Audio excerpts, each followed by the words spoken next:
좋은 날입니다. 4월 22일 GT 묵상에 함께하신 여러분 환영하고 축복합니다. 오늘은 레위기 9장 22절에서 24절 말씀으로 모세와 아론의 축복과 여호와의 불이란 제목으로 하나님 말씀 나누겠습니다. 본문 말씀 먼저 읽어봅니다. 아론이 백성을 향하여 손을 들어 축복함으로 속죄제와 번제와 화목제를 마치고 내려오니라.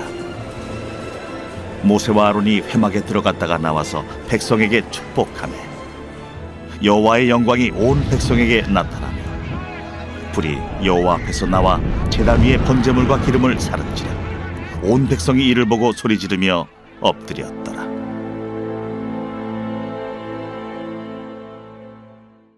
오늘은 아론이 백성들을 축복하는 내용입니다. 백성들을 축복했고 그리고 하나님께서는 그것에 합당히 여기셔서 불로 응답하시는 그런 장면이 오늘 본문 내용입니다. 우리가 레위기 9장을 시작하면서 1절부터 모세는 이렇게 제사해야 한다, 이런 순서로 제사 드려라 라고 명령하였고 또 아론은 그 뜻을 따라서 순종했습니다. 또 백성들도 아론의 명을 따라서 순종했습니다. 그렇게 하나님 앞에 제사가 온전히 끝난 다음에 그리고 오늘 말씀이 시작되는 것이죠. 축복의 선포입니다. 여러분, 그런데 우리가 생각하는 복이 무엇인가 하는 것을 생각해 볼 필요가 있습니다. 복이 무엇일까요? 여러분에게 축복은 무엇입니까? 많은 사람들은 축복이라고 하면은 소유에 있다고 생각해요. 내가 많은 재산을 소유하면 나는 축복을 받았어. 나는 건강을 소유하면 축복을 받았어. 사람들에게 많은 인기를 끌게 되면 나는 축복을 받은 사람이야. 이렇게 우리가 여기지 않습니까? 또 우리가 그것을 추구합니다. 좋은 것이죠. 또 축복이 아닌 것도 아니죠. 축복인 것이 맞습니다. 그런데 성경이 말하는 축복은 그 본질적으로 하나님이 말하시는 축복에는 관계에 있음을 우린 기억해야 합니다. 어떻게 관계가 우리의 삶에 축복이 될까요? 그것은 바로 하나님과의 관계가 시작되면 하나님의 축복이 우리의 삶에 흘러오기 때문에 그렇습니다. 하나님은 어떤 분이십니까? 축복의 근원이 되시는 분이에요. 생명의 근원이 되시는 분이십니다. 풍성함이 하나님께 있습니다. 그래서 하나님과의 관계가 회복이 되면 우리의 삶은 자연스럽게 하나님의 축복이 흘러와요. 세상 사람들이 복이라고 여기는 것들이 저절로 우리의 삶에 흘러오게 될 것입니다. 그러면 무엇이 선행되어야 하겠습니까? 하나님과의 관계가 회복되어져야 합니다. 여러분, 이 관계는요, 하나님과의 관계뿐만 아니라 가정에서도 마찬가지임을 기억했으면 좋겠어요. 가령 어느 한 가정이 있는데 이 가정은 많은 재정을 가졌습니다. 부자예요. 또 건강합니다. 나무랄 데 없어요.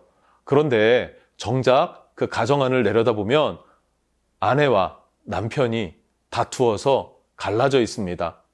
서로 그 관계가 깨져 있어요. 혹은 부모와 자녀의 관계가 깨져 있어서 상심이 크고 아픔이 크다고 생각해 보십시다. 그러면 많은 부유함과 건강과 그리고 많은 사람들의 그 칭찬들이, 그 인기들이 그들에게 정말 행복을 줄 수 있을까 하는 것이죠. 아닙니다. 여러분, 첫 번째는 관계가 회복돼야 된다는 것이고, 그리고 관계 가운데에 우리가 생각하고 있는 축복, 세상 사람들이 생각하고 있는 축복은 자연스럽게 우리에게 따라오게 될 것이다 라는 것이 성경의 메시지입니다. 그래서 궁극적으로 하나님은 우리를 축복하시려고 제사를 요구하시고 순종을 요구하시는 거죠. 우리가 우리의 마음대로 살면 하나님 거룩하시기 때문에 거룩한 하나님께 나아갈 수가 없습니다. 관계의 회복이 어렵다는 말이에요. 온전한 예배를 드리지 못하면 우리는 여전히 하나님을 믿는 자 같으나 세상에 속한 자가 되고 그렇게 하나님과의 관계가 회복될 수 없다는 것이죠. 문의는 그리스도인인데 하나님의 축복을 받아 누리질 못한다. 이런 모습이 될 수 있다는 사실이에요. 그래서 여러분, 온전한 예배, 하나님이 정하신 대로, 원하시는 대로 예배를 받으시는 그분이 원하시는 예배를 올려드리는 것, 이것이 중요하고요.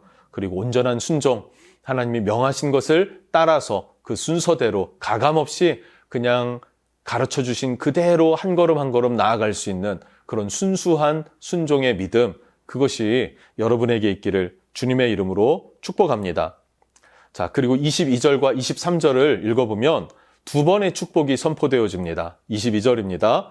아론이 백성을 향하여 손을 들어 축복함으로 속죄제와 번제와 화목제를 마치고 내려오니라. 23절 모세와 아론이 회막에 들어갔다가 나와서 백성에게 축복하매 여호와의 영광이 온 백성에게 나타나며. 아멘. 두 번의 축복이 기록되어져 있습니다. 그리고 이 축복의 내용에 그 자세한 내용은 민수기에 기록되어져 있어요. 레위기에서는 축복했다라고 하면서 그 제사에 대해서 집중해서 기록했다면 민수기에서는 그 축복의 내용을 집중해서 기록했거든요. 민수기 6장 24절에서 26절 말씀입니다. 여호와는 내게 복을 주시고 너를 지키시기를 원하며 여호와는 그의 얼굴을 내게 비추사 은혜 베푸시기를 원하며 여호와는 그 얼굴을 내게로 향하여 드사 평강 주시기를 원하노라. 아멘. 어떻습니까? 성경이 말하는 복은요, 하나님과의 관계가 이렇게 회복되었다라고 하는 선언과 같지 않습니까? 어떤 선언입니까? 여호와는 내게 복을 주시고 어떤 복을 주실까요? 너를 지키시기를 원하며. 우리를 지키시는 분이 누구십니까? 하나님이십니다. 우리 주 예수 그리스도께서 우리를 지키시는 줄로 믿습니다. 또 여호와는 그의 얼굴을 내게 비추사 은혜 베푸시기를 원하며. 여러분, 은혜는 누가 베푸는 것입니까? 하나님이 베푸시는 것이 은혜입니다. 은혜를 받는 자들은 누구입니까? 죄인이고 능력이 부족하고 힘이 부족하고 내 힘으로 어쩔 수 없는 내가 그 은혜로 말미암아 서게 되는 것인 줄로 믿습니다. 또 여호와는 그 얼굴을 내게로 향하여 드사 평강 주시기를 원하노라. 아멘. 하나님과의 관계가 회복이 되면요, 내 상황과 무관하게 평강이 있습니다. 기쁨이 있습니다. 곧 몇 시간 후면은 망하는 상황이에요. 심지어는 죽임을 당하는 상황일지라도 지금 내 영혼이 평안하게 주님 앞에 잠들 수 있고 기뻐할 수 있는 것이 그리스도인이라는 것이고 축복이라는 사실입니다. 베드로가 그러지 않았나요? 내일이면은 죽임을 당하게 되는 그런 순간입니다. 그런데 잠이 올까요? 베드로는 너무나 깊은 잠을 잤습니다. 심지어 천사가 베드로를 깨우려고 왔어요. 얼마나 위험 있게 얘기했을까요? 베드로야, 일어나라, 일어나라. 못 일어나는 것입니다. 성경을 보니까요, 사도행전에 천사가 발로 옆구리를 쳐서 깨웠다고 합니다. 발로 건드려서 깨울 만큼 베드로는 내일 죽음 당할 것을 두려워하지 않고 평안함 가운데 잠들었다, 깊은 잠에 잠들었었다라는 것을 성경을 통해서 우리는 알 수 있습니다. 여러분, 하나님과의 관계에서 오는 축복과 평강과 은혜가 이렇다라는 것을 여러분 기억할 수 있기를 주님 이름으로 축복합니다. 그리고 주님은 이 축복을 우리에게 베푸신다, 우리에게 선포하신다라는 것이죠. 또 한 가지 우리가 살펴볼 것은 22절에 축복했는데 23절에 모세와 함께 아론이 회막에 들어갔다 나와서 다시 한번 백성들을 축복합니다. 그리고 여호와의 영광이 온 백성에게 나타났다라고 기록하고 있습니다. 여러분, 이 축복이 왜 두 번이나 기록되었을까 하는 것이죠. 이것은 예수 그리스도께서 우리에게 베푸실 두 번의 축복을 묘사하고 있다라고 우리는 볼 수 있을 것 같습니다. 부활의 주님께서 두려워하고 있던 제자들을 찾아오셔서 샬롬을 선포하셨어요. 너희가 평안하냐? 너희가 평안하냐? 너희가 평안하냐?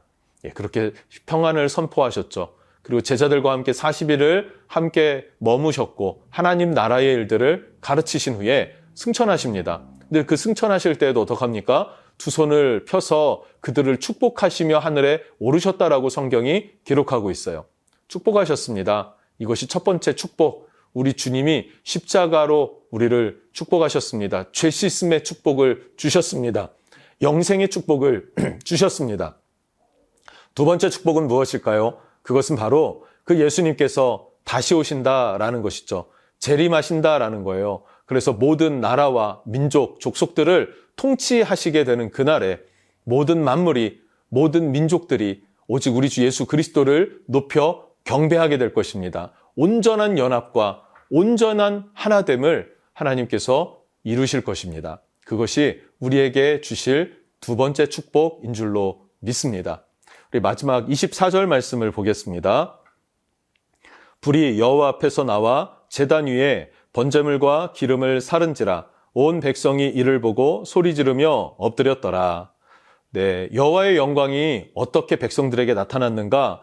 불이 나와서 제단을 살랐다는 거예요. 제단 위에 하나님 앞에 드릴 제물이 있었겠죠. 그 짐승을 각을 떴을 것이고 그 각든 짐승의 기름이 흘러나왔을 것입니다. 근데 그 제물 위에 하나님이 불로 응답하셔서 살라버렸다. 불로 태워버렸다라는 거예요. 이것은 무엇을 의미합니까? 하나님께서 우리의 예배를 받으셨다라는 것에 대한 확증이 되고요. 또 하나는 우리의 죄를 씻으셨다, 정결하게 하셨다라고 하는 예표가 되는 것입니다. 하나님이 임하셨고 응답하셨다라는 거예요. 여러분, 우리의 예배가 이런 성령의 임재가 있는 예배가 될 수 있기를 원합니다. 온전한 예배는 어떤 예배일까요? 하나님이 임하시는 예배예요. 하나님이 응답하시는 예배입니다. 우리가 그냥 종교적인 행위로 끝나는 예배가 아니라 정말로 살아계신 하나님과의 만남이 있고 그분과의 교제가 있는 예배, 그 얼굴 앞에서 우리가 바로 서고 또 그 은혜를 힘입는 그 예배가 우리의 삶에 회복될 수 있기를 주님의 이름으로 축복합니다. 여러분, 예배는 매우 중요한데요. 우리가 온전한 예배로 하나님 앞에 나아가면 하늘의 문이 열립니다. 하늘의 문이 열리면 성령님께서 임재하시고 응답하십니다. 성령님이 임재하시면 우리 삶에 부서진 것들, 병든 것들, 얽히고 설킨 것들, 이 모든 것들이 새롭게 만들어지고 치료되어지고 회복되어지고 온전히 하나님이 함께 하시는 것을 경험하게 될 것입니다.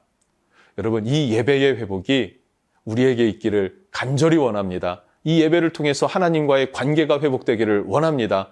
그것이 바로 축복인 것을 우리는 기억하기를 주님의 이름으로 축복합니다. 기도하겠습니다.